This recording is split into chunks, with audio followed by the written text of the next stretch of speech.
So looking at our clock, we know they're broken up into 5-minute increments. Between 5 and 6 is 60 minutes. So everybody staying with me? Do you know how we did that? Yes. All right, so 60 minutes in an hour, you have to memorize that. You have to memorize.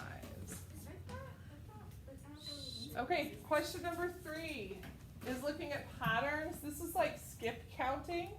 So it's something is like 2, 4, 6, 8, 10. That's skip counting where you're going by increments. What are we skip counting by here?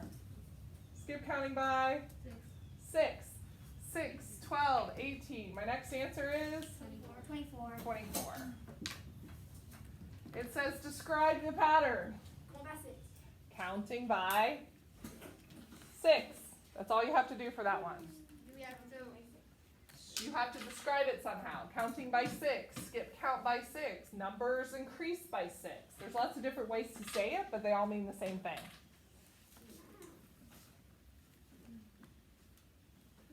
All right, number 4 is looking at a little geometry, and it says, is a triangle a quadrilateral? So just like a bicycle has 2 tires or 2 wheels, a tricycle has 3. So a triangle has 3. The prefix quad means 4. And so is a triangle a quadrilateral? No. So this would be false. For explain your thinking, what can you say? A triangle has 3 sides, a quadrilateral has 4. Same thing we just did to explain it in class. You just have to articulate yourself in writing. Take a few minutes and articulate yourself in writing to answer those 2 questions.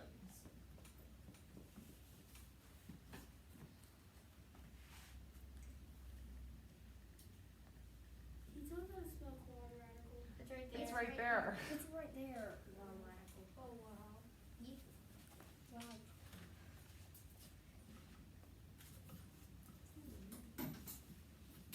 Just look up when you're ready to go on to question 5 so I can see that you're ready.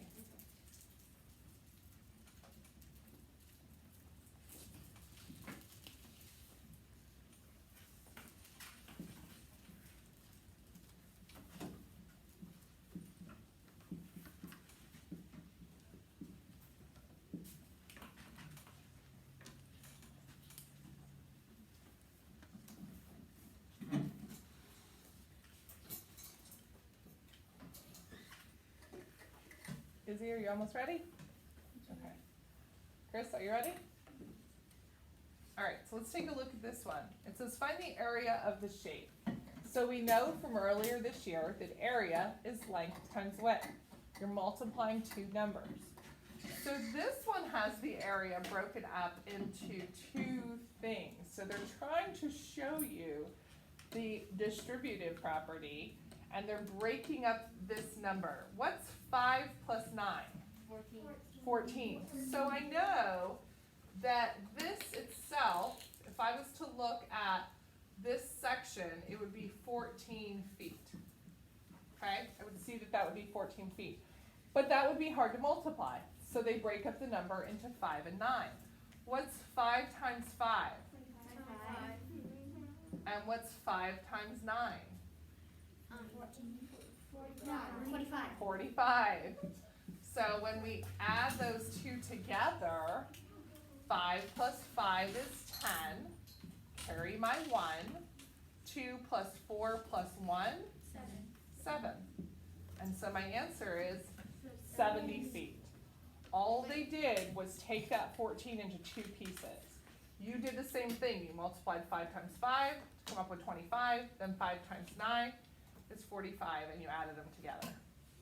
Yes? Wouldn't it be 70 squared? Yeah, that's what Ah, you know what? You're absolutely right. That was my mistake. I was rushing and I saw 70. It would be 70 square feet because we always answer area in square feet. Square feet. So make sure that you choose the option that says square feet.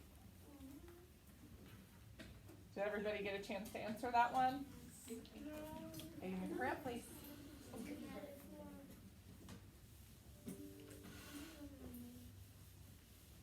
70 square feet. All right, let's take a look at the next question.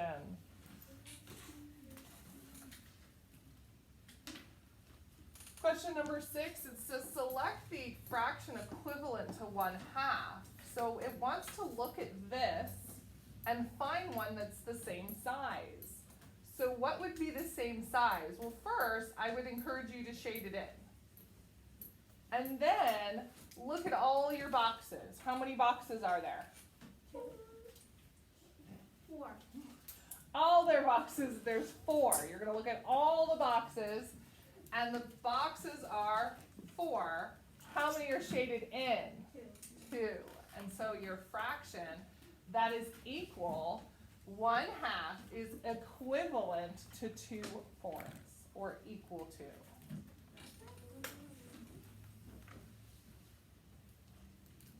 Two-fourths. Did everybody get a chance to do that one? All right. Question number 7. This one's going to be hard to look at on the screen because it's a little bit, it's 2 screens. So it says select the shapes that are partitioned into thirds. So I want you to think of this word. They have to be even. So when I'm looking at that, are those 3 triangles the same size? Is it into thirds? Is there 3 of them? Yeah. So 3 is thirds. If I go to the next picture, are these even? No. Are these even? No. Are these even? Yes. Yes. So when they look at these, you're looking at the individual shapes, and they are called a diamond or a rhombus. And those are all equal. It does look like a square the way that they have it, doesn't it? It looks like a 3D square. It looks like a 3D square, but Or it could be look like a room. so look at each box individually and see if they all look the same, and they are all equal. So there's 2 answers for that one. I know what the cube is. At first I thought it was a symbol, and I recognized it as a cube.